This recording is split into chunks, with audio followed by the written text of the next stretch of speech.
It's good to see you. Thanks for being here. Nice to be here. So you are actually in your chairman capacity, the chairman of Monroe County Democratic Party, Yes. going to be meeting with the rest of the Democratic chairs with the governor this evening at the mansion. It's the first time that he has called a political meeting of this magnitude, really. I mean, is he turning his attention now to politics and the party and what he'll be doing? Well, I think he's obviously always has a pretty strong interest in the Democratic Party, but it is true that much of his early months in office have been devoted, obviously, to the state budget, the agenda for the state legislative session, building a new administration. So he's had quite a bit on his plate. I think this is nice. It's probably a social opportunity for people to come together and spend some time with him, and I'm sure the lieutenant governor, so it'll be, I'm sure, a pleasant evening. It's actually coming before a annual meeting that the state party has, and there's been sort of a scuttlebutt that happens. It comes back all the time. Every couple of months I hear a rumor that Jay Jacobs, who was not the hand-picked candidate, he's actually a holdover from David Patterson's days, to lead the state party, would be replaced by Charlie King, the executive director, who was a hand-picked candidate of Cuomo's in 2010 during the campaign. Do you believe that there should be a change, or there will be a change? Well, I think that's a question for the governor to answer. I think, Sure. you know, it's really become the tradition for many, many years that the chief executive of any political subdivision really has the choice of who should lead the party. Either party, I mean, that's what's done at the national level. The president gets to pick, the governor gets to pick at the state party, and that's true of county executives and mayors as well. So I think once we have a sense for what the governor would like to do in terms of leadership and the direction of the party, I'm sure people will be very supportive of that. Jay Jacobs has been a terrific state chair. He's a great friend. He obviously continues to serve as the county chair in Nassau County as well. Right. But he's been a great guy to work with, and I think the world of him. I think he's just done a terrific job. The danger, actually, I mean, we saw this a little bit with Mario Cuomo, is that the party becomes a structure only to support the executive, and it doesn't focus on the farm team. And then you leave the party more or less decimated and in a rebuilding stage, and that's what happened in 94 when Pataki ousted Mario Cuomo. I mean, the problem is next year you're going to have to raise a huge amount of money collectively for the party and battle for control of the state Senate if you want to get the majority back. Do you believe that the governor will have a role in that, is interested in playing a role in that? Well, I'm sure the governor is interested in advancing the interests of the Democratic Party. And I think that the state party has to continue to work on grassroots, not only worrying about state legislative races and congressional races, which of course are very, very important in the statewide races, but also in the local years, which is what we're in now. Right. For those of us in upstate New York, obviously providing support for races, for county executive offices, county sheriffs, district attorneys, right down to the town and city levels. In many cases in upstate New York, the local parties tend to have a difficult time being financed.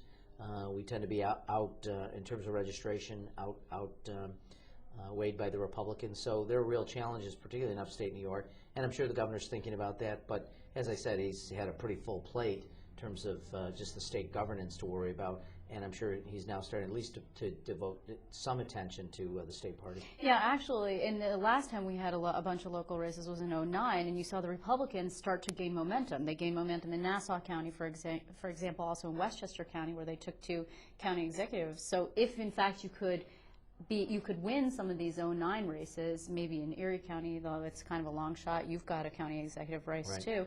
You actually could maybe turn the tide heading into the 2012. Yeah, it really does build momentum. I think what we saw in 2009, some of the effects of people's concerns about what the federal government was doing on health care and some of the concerns that people had, I think people are becoming much more comfortable now, but it was brand new then. I think we felt the impact of that in local elections. So not only is it sort of a harbinger of the future, but it also helps us establish sort of the grassroots and to build the next group of leaders in the party. And so they're very important to us. You're not the only elected official who does a dual role as county chair. You're a legislator who does that. I can think of a couple off the top of my head. Carl Heastie, for example, is another one in the Democratic Keith Party. Wright, Vito right, Lopez. Keith Wright. Yep, sure. The governor has been out on the hustings, writ large, kind of banging the legislature around. Will it be uncomfortable for you with going in there at all? I know you were also an ally of Eliot Spitzer. He did sort of the same thing, although he singled people out. Well, look, I certainly understand people's frustration with the legislative process and the frustration over the years, the last decade probably, in terms of people's view of the dysfunction of the state legislature. So it's natural for a governor to be advancing his or her own agenda. and that may not always line up entirely with the legislatures. But I think the governor said on Friday in Buffalo that he thought most legislators were good people doing good work, but he had a problem with the institution. And there is some institutional inertia that happens, and I think the big challenge for him over the next 5 or 6 weeks is to really continue to move forward and have the same kind of progress and success that we had in the state budget as we close the legislative session. Well, one of the major issues, of course, is the property tax cap. Now, that's something that I think that you can get your head around, but not everybody in your conference can, right? Do you believe that it's possible, actually, that your conference will do that? And those exemptions that the speaker wants to put forward is not something that the governor wants to see. Well, I think the governor has said repeatedly that we're going to have to compromise to get through this, and the question is whether or not we can get an agreement with the Senate, the Assembly, and the governor. The governor has obviously staked out a position.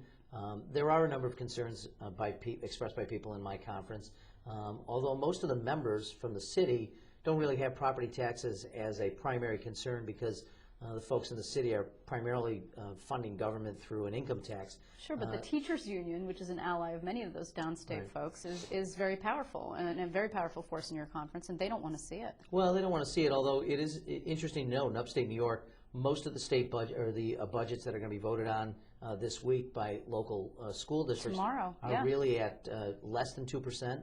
I can't think of one in my community that is more than 2% in terms of property tax growth. So I think they understand, look, this is a difficult time. They face pressures from local voters as well. So I just think this is something that at the end of the day, legislators are going to care more about what voters in their districts are saying than they're going to about any special interest. So I think it has a very, very good chance of happening. The governor is making this a priority, and we've shown when he puts his mind to it, he really can get a great deal done. He also has made ethics reform and gay marriage priorities. I mean, there's some question now. Some of your fellow colleagues, not in the Assembly and the Senate, are saying, okay, he could get 2 out of 3 maybe. Can gay marriage pass again in the Assembly? You've already done it 3 times. Could you do it a 4th? You lost some seats. You got 4 vacancies in there right now. Yeah, I think it's more challenging because of that. There are some vacant seats, Yep. and we've had some shift, but I believe it will pass our House. And it won't pass probably by the margin it has in previous years, but I think it will pass. And then the question is whether the state Senate has enough votes for it. I think they're getting closer. Look, I think this is one of those issues that the governor strongly believes in. There are a number of us in the legislature who believe in it, and it's an issue that's a conscience issue. So people will vote based on what they feel is appropriate. And I think it's right to have a vote on this. This is an issue that's gaining currency with voters, and it's one that ought to be voted upon. And I certainly think we need to do an ethics bill. I mean, the governor has been very strong on this. I think we feel very strongly in the legislature, a number of us, that this needs to get done.